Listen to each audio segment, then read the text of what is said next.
gente, sejam muito bem-vindos a mais um vídeo do meu canal. Hoje eu vou fazer um vídeo sobre o livro O Tatuador de Auschwitz, escrito pela australiana Heather Morris. Como eu já falei, esse livro foi escrito por uma australiana que se chama Heather Morris e ele é baseado numa história real, que é a história de um judeu chamado Leo Sokolov. O Leo nasceu na Eslováquia e foi levado para o campo de concentração de Auschwitz-Birkenau, na Polônia, durante o regime nazista. Basicamente, uma série de acontecimentos vão levar com que ele se torne o tatuador de Auschwitz. Ou seja, o trabalho dele é tatuar os números das pessoas que chegam todos os dias em Auschwitz-Birkenau.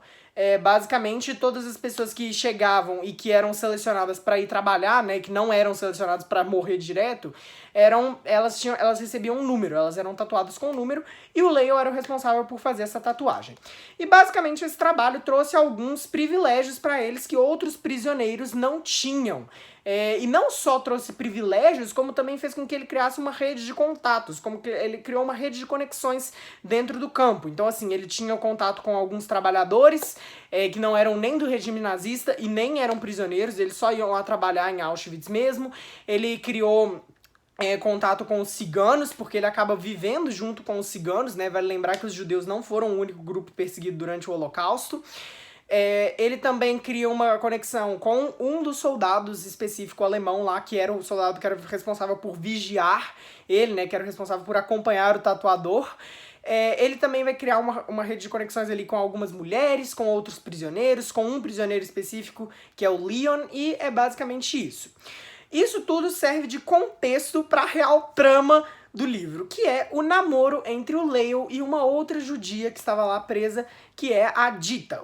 Os dois se apaixonam e aí eles tentam manter esse relacionamento dentro de Auschwitz, assim, né? Que não é nada fácil, porque, enfim, é Auschwitz, né? Tadinho, os prisioneiros, eles não eram autorizados nem a tomar banho, né? Quem diria namorar, assim. Então, ele meio que tem que ir dando os passos ali um pouquinho devagar, e igual eu falei, justamente essa rede de contatos é que vai ajudar ele a ter esse relacionamento amoroso com a Dita. Eu sempre gostei muito de ler livros sobre o Holocausto, e esse não foi muito diferente, assim. Eu acabei dando uma nota de 5 estrelas, que é a nota máxima que eu podia dar, no Goodreads, que é o aplicativo de leitura que eu uso. Algumas pessoas me perguntaram isso, então aqui estou eu respondendo.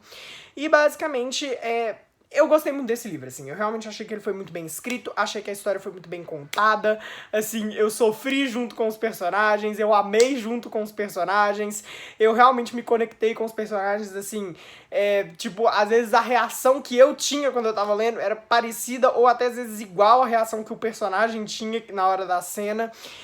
Eu realmente, assim, eu sofria pelos personagens, assim, então às vezes acontecem umas coisas assim que eu ficava, não é possível, e aí eu sofria, ficava com preguiça, ficava com raiva pelo personagem. Então, assim, eu achei que a autora, ela fez isso muito bem, de fazer você sentir as emoções que os personagens estavam sentindo. Eu achei que foi uma história bem interessante, uma história que, ok, não é tão, assim, uma coisa tão original, né, no sentido de amantes desafortunados, eu não sei como é que fala em português, mas em inglês seria os star-crossed lovers, né, que são esses amantes, assim, que não podem ter um relacionamento comum. Isso não é uma coisa nova, mas eu acho que trazer isso pra dentro do contexto do Holocausto foi muito legal. E o mais legal de tudo é que isso é baseado numa história real, né, isso realmente aconteceu. Então, o Leo, enfim, tem fotos dele, né, ela entrevistou ele pra escrever esse livro, então realmente é baseado numa história real. E eu achei que foi muito bem escrito, muito bem feito.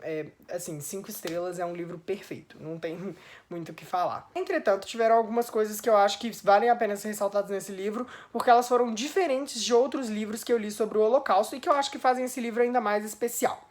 Uma delas é justamente o fato de que nesse livro, eu acho que a autora ela conseguiu dar um panorama muito bom de como funcionavam as coisas dentro de Auschwitz, como que era o cotidiano de Auschwitz, como que era o dia a dia de Auschwitz. Então, na verdade, eu achei que ela fez isso muito, muito, muito, muito bem.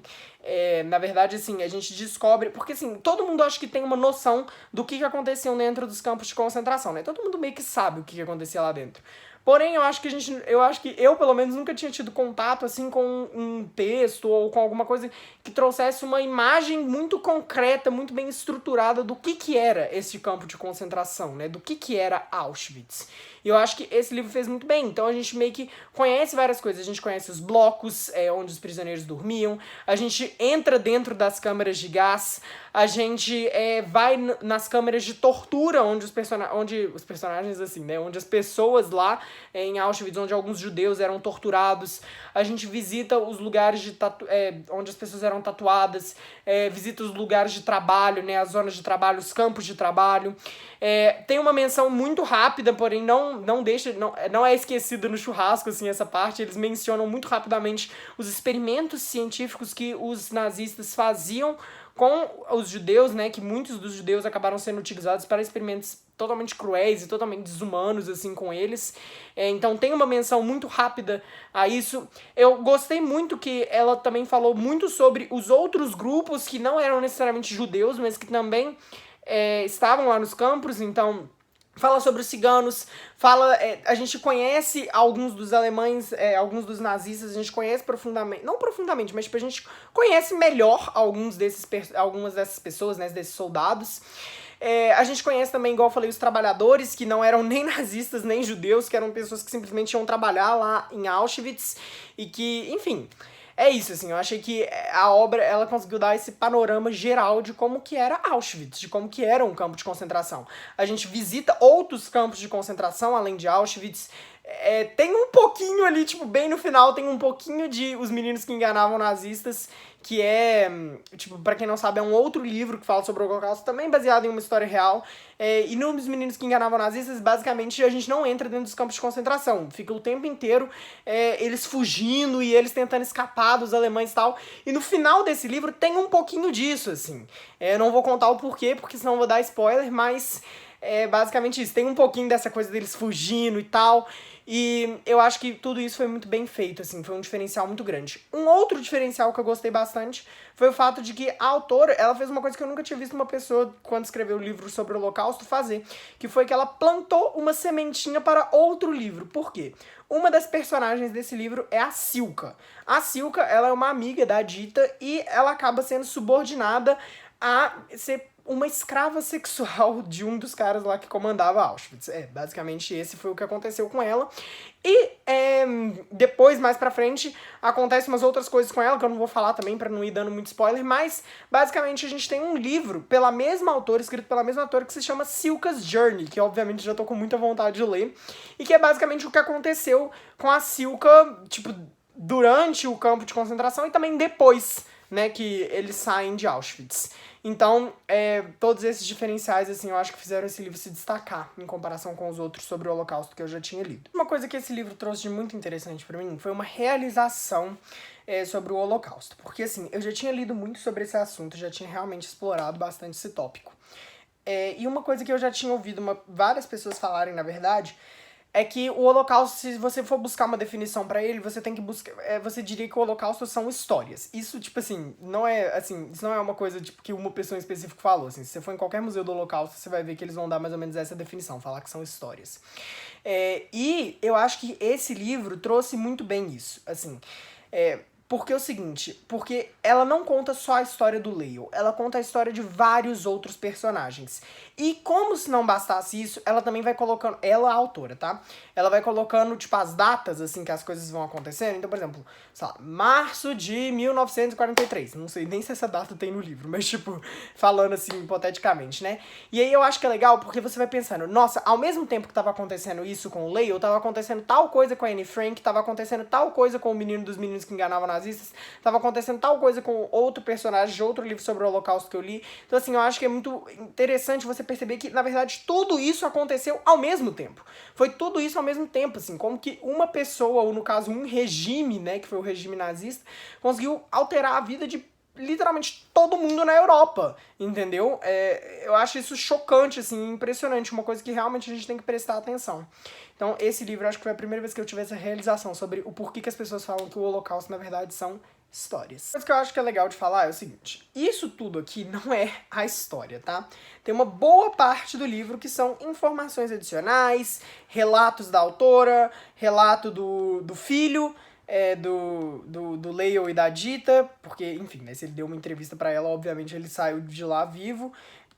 Então, assim, também temos o relato da visita dela para Auschwitz, o relato da visita dela para a cidade natal do Leon e algumas informações adicionais que eu acho que são interessantes. Então, eu vou passar aqui para vocês, mas se você não quer ver, porque você acha que pode te dar spoiler ou porque você acha que vai estragar a sua experiência quando você estiver lendo, eu vou sugerir você pular para essa minutagem, porque eu já vou ter passado dessa parte. Então, vamos lá para as informações extras. Bom, na verdade, as informações extras são sobre os outros personagens, né? Que a gente acaba não conhecendo muito bem o fim deles. A mãe e o pai do Leo foram levados para Auschwitz também, mas foram levados para Auschwitz numa época que o Leo ainda não estava em Auschwitz, porque antes ele saiu da cidade natal dele, passou um tempo em Praga e depois foi para Auschwitz-Birkenau. Os pais dele foram para Auschwitz nesse período em que ele estava em Praga. E os pais dele já chegaram em Auschwitz e já foram para as câmeras de gás. Assim, eles nem chegaram a morar em Auschwitz, já foram assassinados logo de cara. E o Leo nunca soube disso, porque isso só foi descoberto depois da morte do Leo. Então, assim, o próprio Leo nunca soube. Uma das vizinhas da Dita, que é uma personagem que a gente conhece, a gente descobre que ela acaba conseguindo fugir e acaba conseguindo voltar para a cidade natal dela, então foi mais uma pessoa que sobreviveu. O número da Dita, que na verdade é relatado aqui no livro, está errado. Depois eles descobriram nos papéis, nos jornais que eles acharam, que na verdade o número da Dita não é exatamente o número que está aqui no livro. Por quê? Porque o Leo, quando ele deu a entrevista, ele lembrava do número da Dita ser 1, mas na verdade o número dela era outro. Então o número da Dita está errado nesse livro. Em um determinado momento da história, o Leo precisa pegar um remédio pra Dita, a Dita ela fica doente e aí ele precisa pegar um remédio pra ela, e o remédio que ele pega é na verdade um precursor da penicilina. Então assim, era um remédio que depois acabou se tornando um outro remédio muito útil até hoje, né? Em um determinado momento da história, o Leo é levado para as câmeras de tortura de Auschwitz e estima-se que ele passou mais ou menos 3 semanas sendo torturado lá, né? Não vou falar o porquê, porque, enfim, vocês vão ter que ler o livro para descobrir. O Baretsky, que era o soldado alemão responsável por vigiar o tatuador, que nesse caso era o Leo, né? Só tinha um pro campo inteiro, até onde eu entendi. Esse soldado, depois que acabou a guerra e tudo mais, ele foi julgado em Frankfurt, na Alemanha, e foi condenado à prisão perpétua por crimes de guerra. Ele acabou cumprindo a pena e ele morreu por um suicídio, ele cometeu suicídio. O Leo e a Dita, na verdade, foram os dois que mais duraram. Eles foram os últimos, assim, a acabarem falecendo da história toda, pelo que eu entendi. E depois que toda a situação passou, depois que o Holocausto meio que teve um fim, entre aspas, assim, ele ainda sofreu muito no governo da União Soviética, né? Ele acabou sendo preso no governo da União Soviética, o Leo foi pra Paris. Em Paris ele também não recebeu oportunidade nenhuma. E foi nessa hora que o Leo e a Dita acabaram decidindo ir o mais longe possível da Europa que eles conseguiram, e eles se mudaram para Melbourne, na Austrália. Foi lá que eles tiveram o filho deles, o Gary Sokolov, que foi responsável por escrever o Afterwards desse livro. Eu li em inglês, por isso que eu estou falando o termo em inglês. E basicamente o Gary Sokolov tá vivo até hoje.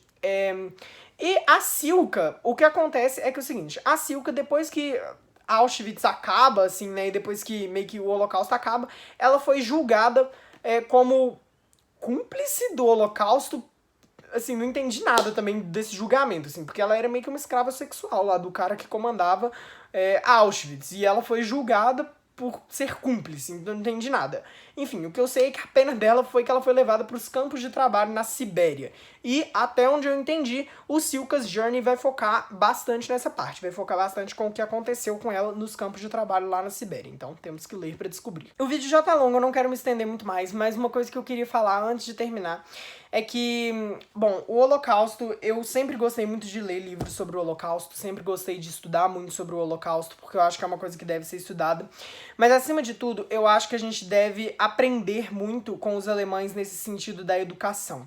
Porque eles são pessoas, assim, que realmente fazem questão de educar as pessoas sobre o que aconteceu e fazem questão de encarar isso, de realmente ter muitos livros, ter muitos museus, tem muitas coisas sobre o Holocausto, justamente para as pessoas aprenderem, para que isso não aconteça de novo. E eu acho que nós brasileiros temos que aprender com eles. Por quê? Porque aqui no Brasil nós tivemos uma das coisas um massacre, um massacre mesmo, assim. Uma coisa que foi tão terrível quanto o Holocausto, que foi a escravidão. E, assim, eu tenho certeza, assim, que eu já fui em mais museus do Holocausto do que em museus sobre a escravidão. Isso se eu tiver ido em algum museu sobre a escravidão. Então, assim, eu realmente acho que a gente precisa aprender mais com eles nesse sentido, assim. Sabe, ver que como eles tratam o que aconteceu no passado deles, pra gente aplicar e tratar no nosso passado, assim. A gente teve coisas terríveis na história do Brasil, escravidão, ditadura, e infelizmente a gente não estuda sobre isso, a gente não tem museu sobre isso, a gente não tem tantos livros sobre isso. Então, eu realmente acho que a gente precisa aprender com eles nesse sentido. Bom, mas é isso, eu espero que vocês tenham gostado. Se vocês gostaram, deixem um like, comentem, inscrevam-se, ativem o sininho das notificações e compartilhem esse vídeo. É isso, tchau, tchau!